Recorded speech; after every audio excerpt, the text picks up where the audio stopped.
¿Qué tal, mis hermanos? Feliz sábado para cada uno de ustedes. Es un gusto poder estar acompañándolos y por sobre todo que ustedes me acompañen. Disfrutar de su compañía es un verdadero placer para mí. Saber que están del otro lado, recibir sus comentarios es de las cosas más lindas en este trabajo. Así que lo disfruto, lo hago con placer y deseo que sea de bendición para cada uno de ustedes, aunque no tengo nada de mérito porque estamos analizando un libro escrito por Elena G. de White titulado El deseado de todas las gentes, y sí, lo que hacemos es analizar humildemente sus creencias, las creencias originales del pueblo adventista, especialmente en lo que se refiere a la doctrina de Dios, ¿sí? De ahí viene el título de la serie. Estamos por el capítulo número 59.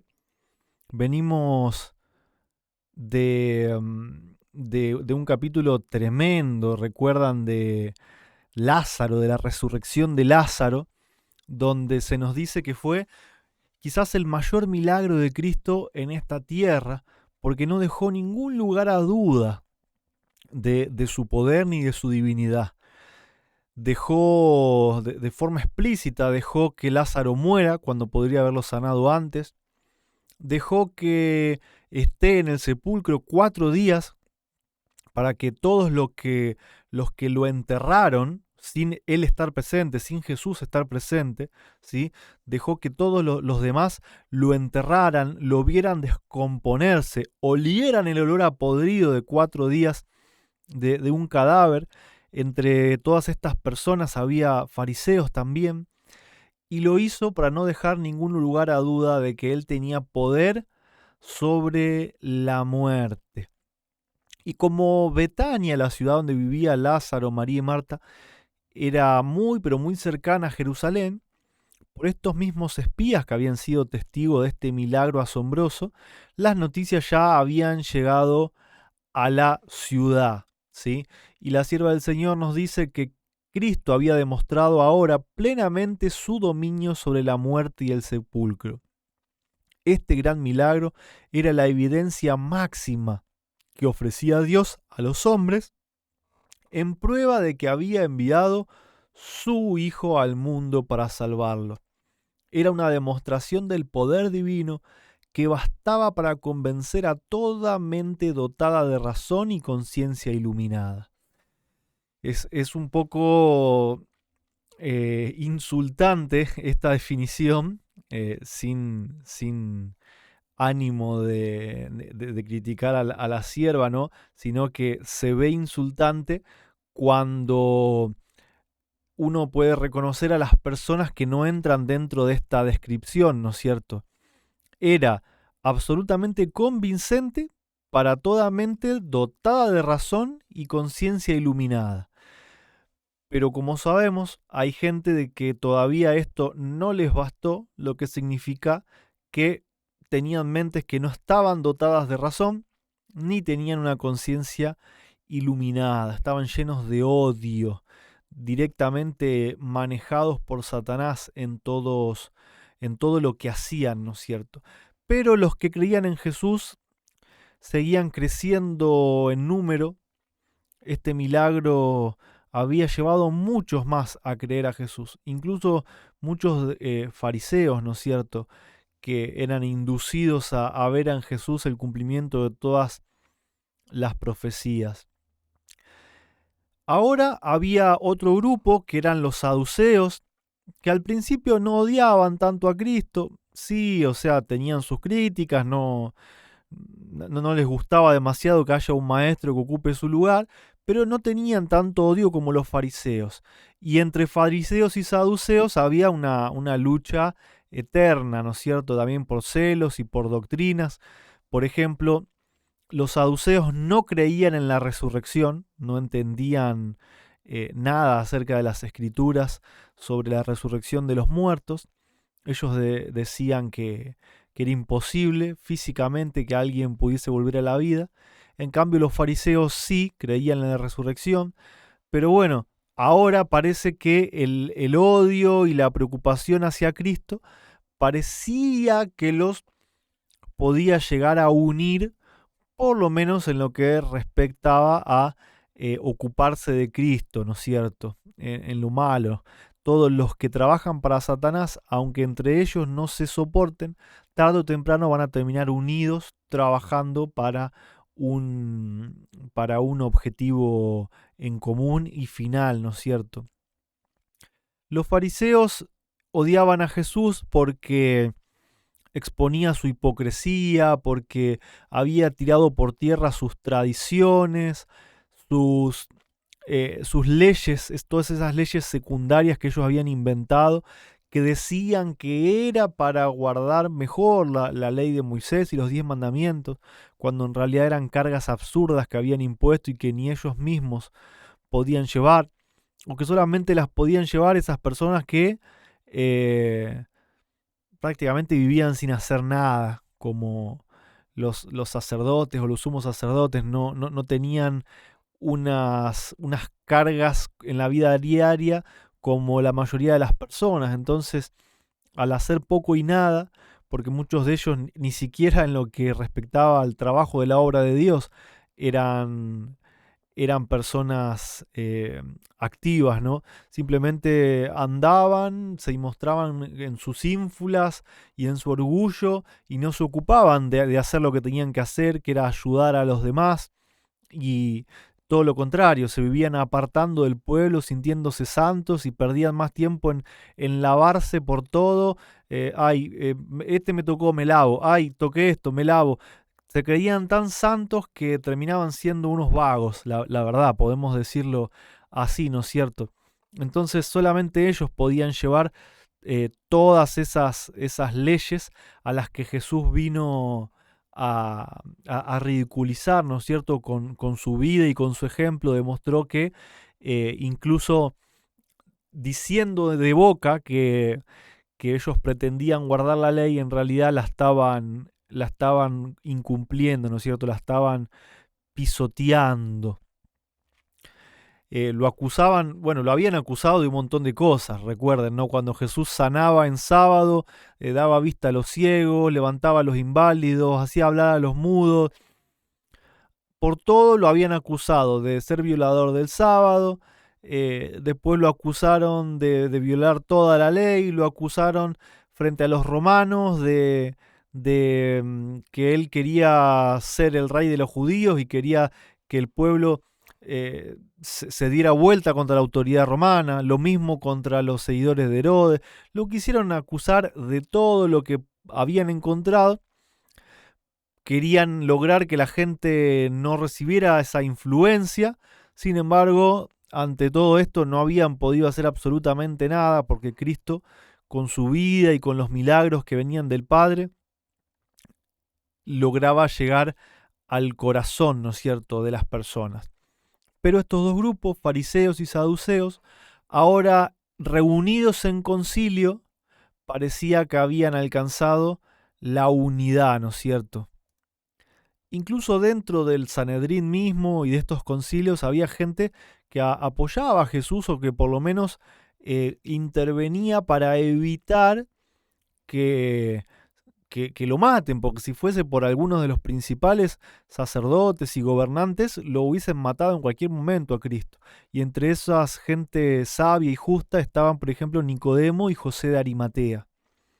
Y había otros también, pero ni todos juntos pudieron con su influencia detener ahora el plan de los fariseos y saduceos para intentar matar a Cristo. A José de Arimatea y a Nicodemo en esta ocasión ni siquiera incluso los habían invitado, porque ya sabían de su amor externo, ¿no es cierto?, hacia Cristo.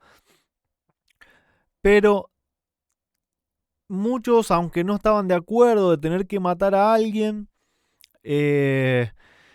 terminaron convencidos, ¿no es cierto? Y vamos a ver por qué. Dice: en este concilio convocado para la muerte de Cristo, estaba presente el testigo, en mayúscula, ¿sí?, que oyó las palabras jactanciosas de Nabucodonosor, que presenció la fiesta idólatra de Belsasar, que estaba presente cuando Cristo en Nazaret se proclamó a sí mismo el ungido, este testigo estaba ahora haciendo sentir a los gobernantes qué clase de obra estaban haciendo. Los sucesos de la vida de Cristo surgieron ante ellos con una claridad que los alarmó. Recordaron la escena del templo cuando Jesús, entonces de 12 años, de pie ante los sabios, doctores de la ley, les hacía preguntas que los asombraban. El milagro recién realizado daba testimonio de que Jesús no era sino el Hijo de Dios. Vamos a ponerle el color amarillo. Las escrituras del Antiguo Testamento concernientes a Cristo resplandecían ahora ante su mente con un verdadero significado. Perplejos y turbados, los gobernantes preguntaron: ¿qué hacemos? Había división en el concilio. Bajo la impresión del Espíritu Santo, los sacerdotes y gobernantes no podían desterrar el sentimiento de que estaban luchando contra Dios. Me sorprendió mucho esta cita porque habla del testigo en mayúscula, ¿no es cierto? Y sabemos que la sierva del Señor utiliza la mayúscula solo para referirse a una persona divina, salvo que sea un nombre propio, ¿no es cierto? Pero acá la palabra testigo no es un nombre propio y sin embargo está en mayúscula, por lo tanto se refiere a alguien divino. Y si ustedes recuerdan, en los capítulos pasados leímos cómo Jesús estaba en un lugar físicamente con sus discípulos, pero también estaba presente con María y con Marta, consolándolas por la muerte de su hermano Lázaro. Ese es el testigo que en todo el Antiguo Testamento leemos acá, ¿no es cierto? Había escuchado, por ejemplo, a Nabucodonosor, este testigo que siempre estaba atento a todo lo que pasaba en el pueblo de Dios y que sabemos lo que dice la sierva del Señor en todos los capítulos anteriores, que era Cristo mismo. Entonces acá este Espíritu Santo, ¿sí? Espíritu de Cristo, ahora enviado por el Padre mientras Jesús todavía no tuviese una conciencia divina, pero testigo al fin, había inundado la mente de los fariseos y los saduceos, haciéndolos sentir los estaba convenciendo de que estaban haciendo mal. Sin embargo, como estaban completamente dados al dominio de Satanás, ellos se siguieron convenciendo a sí mismos de que debían matarlo, ¿no? Dice que Caifás se puso de pie, era el sumo sacerdote, era un hombre cruel, despótico, orgulloso, intolerante. Y fíjense lo que dice, ¿no? No se presta servicio a Dios matándole. Mejor es que un hombre perezca y no que toda la nación sea destruida. Palabras muy duras, muy fuertes, pero que tenían cierto conocimiento de las Escrituras, ¿no? Un hombre que debe morir por toda la nación. De esta verdad que viene ya desde Génesis 3:15, cuando habla de la simiente, Satanás pervirtió las Escrituras y de ahí es donde nacen los sacrificios humanos, entendiendo que iba a haber un hombre que debía morir por todo el resto. Pero ¿cuál es la diferencia entre este entendimiento pagano, que es el que tenía Caifás, del entendimiento bíblico? La diferencia es que Jesús vino a salvar a la gente de la transgresión de la ley. Y todos estos sacrificios humanos, paganos, o el asesinato que quería cometer Caifás matando a Jesús por el pueblo, eran en la transgresión. Era entregar una vida para seguir viviendo en transgresión. Y dice que en este concilio los enemigos de Cristo se sintieron profundamente convencidos de culpa.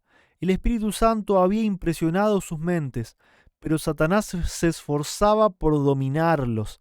Insistía en los perjuicios que ellos habían sufrido por causa de Cristo. Cuán poco había honrado él su justicia. Cristo presentaba una justicia mucho mayor que debían poseer todos los que quisieran ser hijos de Dios. Fíjense cómo el simple discurso ahora de Caifás, a quien ellos tenían casi como un dios por ser el sumo sacerdote, termina destruyendo la obra que el Espíritu Santo estaba haciendo de convencerlos, ¿no es cierto? Sin tomar en cuenta sus formas y ceremonias, está hablando ahora de Jesús, él había animado a los pecadores a ir directamente a Dios como a un Padre misericordioso y darle a conocer sus necesidades. Así, en opinión de ellos, había hecho caso omiso de los sacerdotes. Había rehusado reconocer la teología de las escuelas rabínicas, había desenmascarado las malas prácticas de los sacerdotes y había dañado irreparablemente su influencia. Había menoscabado el efecto de sus máximas tradiciones, declarando que aunque hacían cumplir estrictamente la ley ritual, invalidaban la ley de Dios. Satanás les traía ahora todo esto a la memoria. Fíjense que ahora intentan condenar a Cristo no por algo que Cristo haya hecho contra la ley de Dios, sino porque ellos resultaron heridos en su orgullo, en su ego, porque Jesús los amonestó públicamente, porque desechó todas sus costumbres contrarias a la Biblia y porque esto resultó en que la influencia de todos los sacerdotes y los fariseos sobre la gente se viera totalmente menoscabada, ¿sí?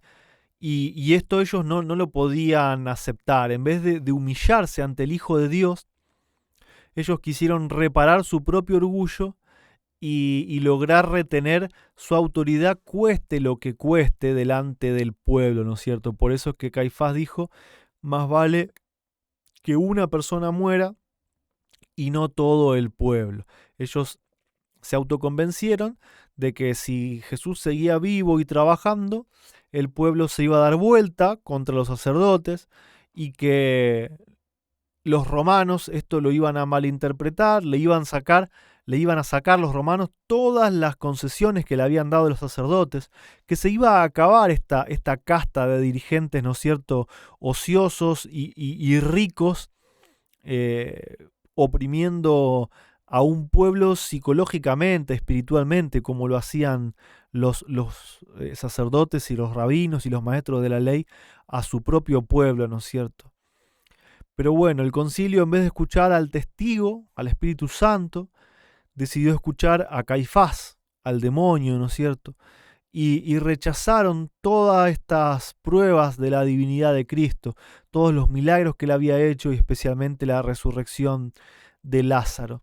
Estaban tan engañados que ellos se sentían contentos consigo mismos, sentían que estaban dando un servicio a Dios, que estaban ayudando a Dios a hacer su obra, ¿no es cierto? Pero Jesús entonces comprendió las conspiraciones de los sacerdotes y se fue a otra ciudad, porque la palabra dice, mas cuando os persiguieren en esta ciudad, huir a la otra. Había un amplio campo en el cual trabajar por la salvación de las almas, y a menos que la lealtad a él lo requiriera, los siervos del Señor no debían poner en peligro su vida. Esto también es muy importante entender, ¿no? Hay muchas personas que hoy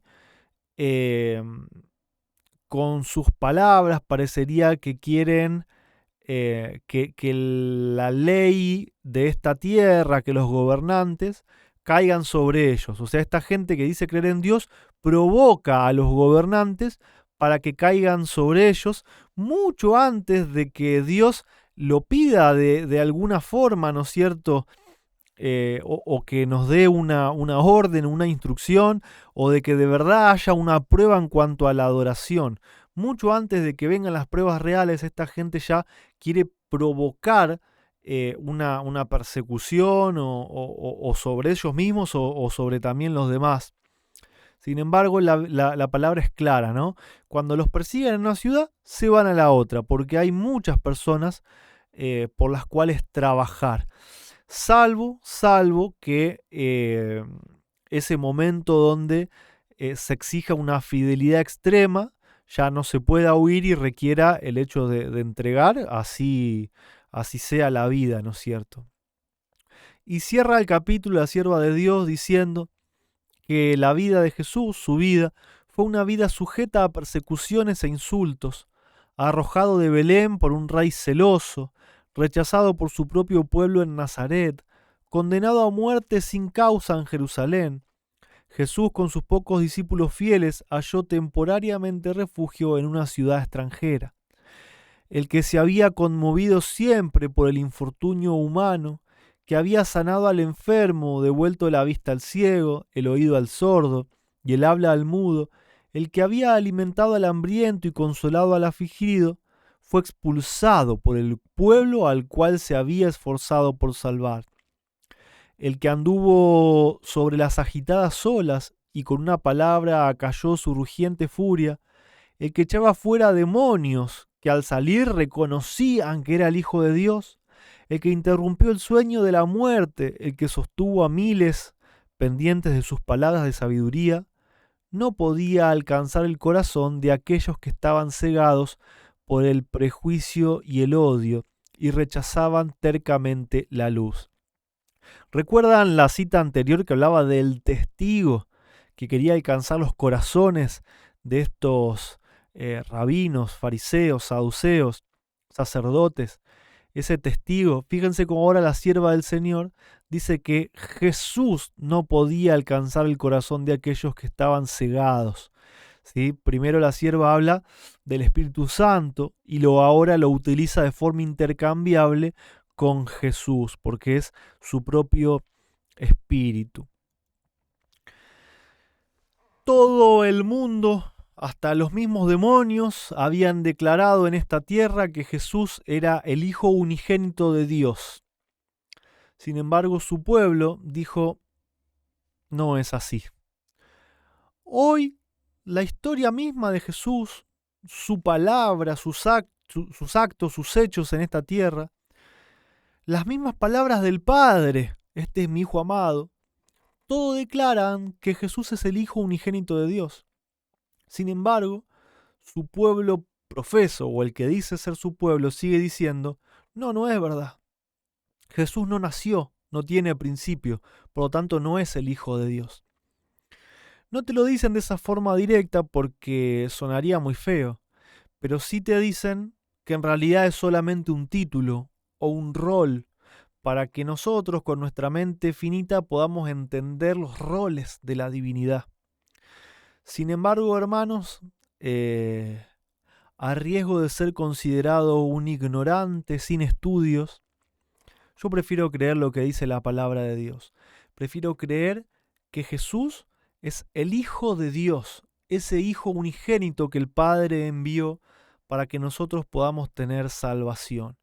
Hijo, por lo tanto, igual a Él, divino como Él, de su misma sustancia, pero Hijo, nacido de Él. Eso es lo que el Padre dijo, este es mi Hijo amado.